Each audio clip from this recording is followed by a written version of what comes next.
no need for makeup. All right, now we're looking at the Navy Fleet Evaluation Exercise. The Nigerian Navy is to conduct a fleet evaluation joint military exercise in the Niger-Delta region.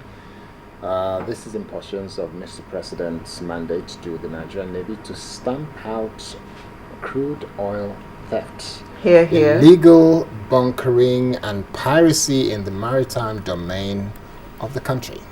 The exercise is codenamed Farauta, from what we heard, and it's starting from the 11th of November to the 17th. And we understand that a total of 8 ships, 6 gunboats, and 3 helicopters, including element of Army and Air Force, will take part. So we want to discuss this, and to discuss it with us this morning, we've got the Rear Admiral Amin Ikyoda, who's Flag Officer Commanding Western Naval Command. Good morning and welcome. Good morning, thank you. And then on my right-hand side, we've got Lieutenant Commander Jerry Omodara, who's Command Information Officer, Western Naval Command. Thank you.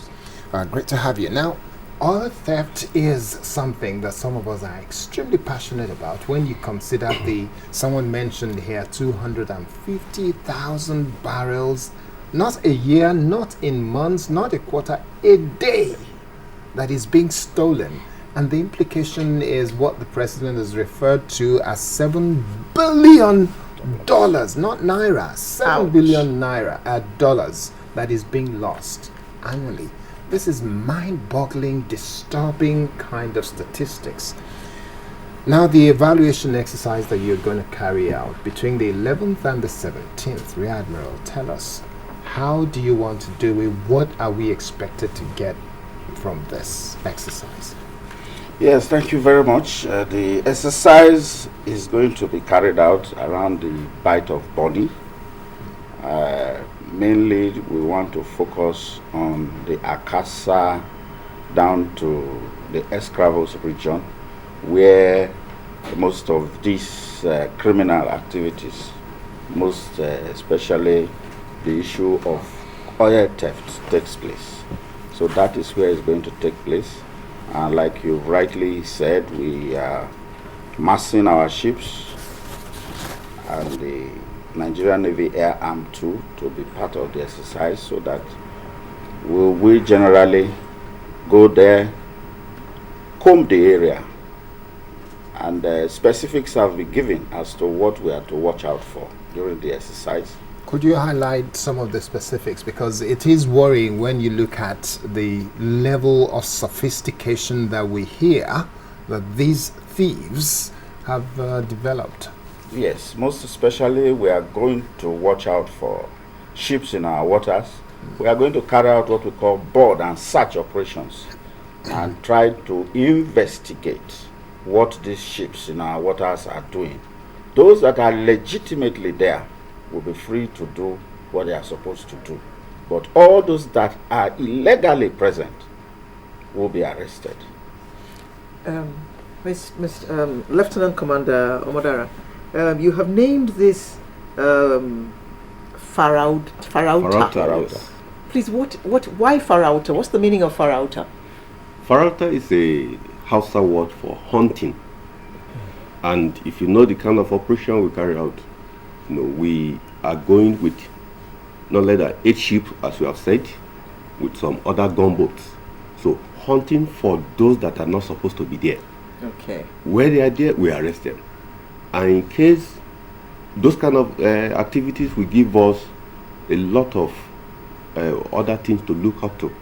That is, while we are doing that kind of operations, we are also training. We are also looking at our platforms. It will give us better assessments after the exercise to look at the fleet of the Nigerian Navy. Yeah, but don't you think that by coming to talk about it now, those who are there are going to run away before you get there, go hide somewhere? Well, the general decision is that, yes, it's something, it's not just a one-off thing. It's something that is going to be on a continuous basis now. We are going to intensify our efforts at ensuring that we maintain presence in that area. And in doing so, we are using what we have now with the hope that at the end of this exercise, we're able to know where gaps exist and then know how to fill in the gaps so that we can be more proactive in dealing with issues that may arise from all these theft cases and even up to illegal refineries. Why has it taken so long before the federal government woke up to this responsibility? No, it's not that it's taking that long. Every now and then, the Navy has always been present in the waters of the country.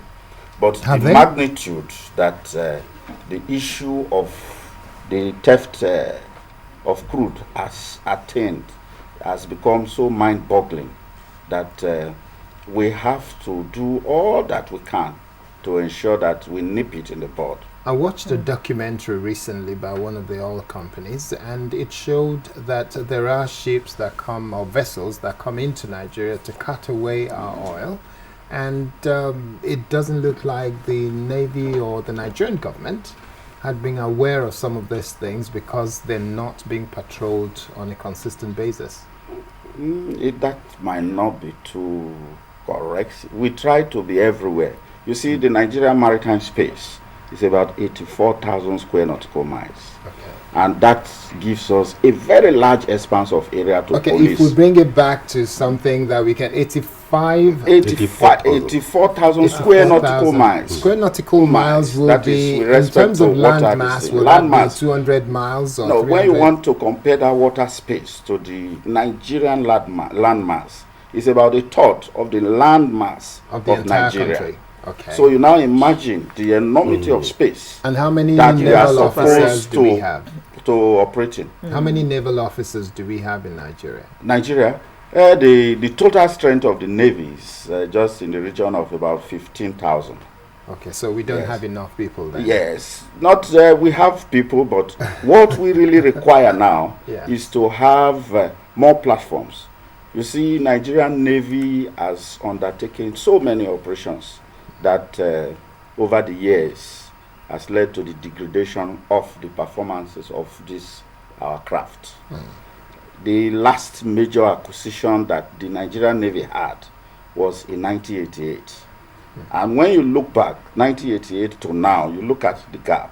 You imagine you having a car bought in 1988, and this car you flog it on a daily basis. The wear and tear on it will be so much. And even if you have regular means of maintaining such cars, the maintenance line, maybe spares and otherwise, would have been obsolete. And then technology has moved on. Technology has moved on. So we require modern platforms for us to be present and give that credibility within the maritime space.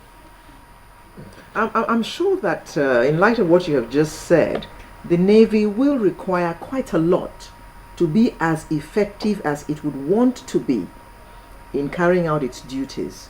That's true, very true, ma'am. Maybe not just in terms of vessels, maybe some other things that you require. We need to have, apart from vessels, we need to have some kind of manufacturing outfit capability. We need to have a kind of upgraded infrastructural support facility, the dockyards, where our ships can easily go into for one maintenance or the other, one refit or the other. But you find that, like the Nigerian Navy dockyard in Lagos here, that dockyard was commissioned officially in 1992. And the equipment then, at that time, were what was obtainable. 20 but years ago. 20 years Have they back, been upgraded? no major upgrade has taken place. So you find that we are always hard put to get things done using such facilities. And of course, the thieves, they are getting the latest Yes, equipment and because infrastructure the issue of crude oil theft is not a small boy's game. And, apart from crude oil theft, we also have the issue of pirates operating not too far from our shores. Yes, we have issues of, but in Nigeria we mix piracy with sea robbery. Sea robbery is quite different from piracy, where you are operating at the high seas and somebody is operating within the coast. You know, that is where we are talking of sea robbery. However, it is not that the Nigerian Navy maybe don't have the ships or the boats to patrol. No, we'll be doing this. But this very operations is a kind of mandate that was given by Mr. President to the Chief of the Naval Staff, that the Chief of the Naval Staff to stamp out illegal oil theft in Nigeria. It's not that we'll not be doing it, but to reinforce our operations. And how do we do this? We must assess the platform we have now. Daily we deploy the ships from the Western Naval Command, from the Eastern Naval Command, and from the Central Naval Command. However, this operation, I'm happy that one of the indigenous ships Nigeria constructed and was commissioned by Mr. President just about a few months ago will be taking part. That I'm talking of NNS Andoni, that have been making a lot of efforts in our operations. And at the same time, we are deploying most of the ships that we have now, like NNS Thunder. NNS Thunder is the ship we acquired from the United States not too long ago, and that was commissioned by the First Lady in January this year. All these ships, along with our helicopters, we're moving from this evening, tomorrow. You know, the activities of the Navy is out of the focus of the public. When we are working, you will not necessarily see what we are doing. However, there are lots of things people report, especially international media, like piracy. Piracy, the level of piracy is not as high in Nigeria as in some other places within Somalia. Yes. So we are doing our best to curtail the activities of piracy. We are doing a lot against sea robberies. And one other thing that is very serious that concern when we read the paper is on lot of that nothing is being done on piracy, and they mix the two. However, one thing that I want to state here today is that this year alone, Navy have made several arrests, and the only thing we don't have the power to prosecute. The police or the FCs we have to hand over, but we try as much as possible. When we arrest, we hand them over as the law prescribes. Rear Admiral Ikeoda, there is a joint task force of some sort that has been working and patrolling our waterways around Bonny and other parts of the Niger-Delta. How would you integrate them or put them into this particular evaluation exercise that you're carrying out?